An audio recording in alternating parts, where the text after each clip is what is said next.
casă. Gigi Caramela. Vine Gigi Caramela. Când o vedeți pe stradă să fugiți. E Gigi Caramela.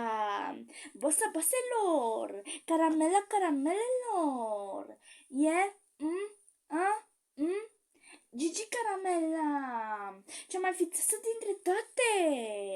Gigi Caramela, cea mai frumoasă dintre toate. Gigi Caramela, cea mai bună caratistă dintre toate. Gigi Caramela, aveți grijă că vă ia toate bomboanele și caramelele de casă. Că e Gigi Caramela.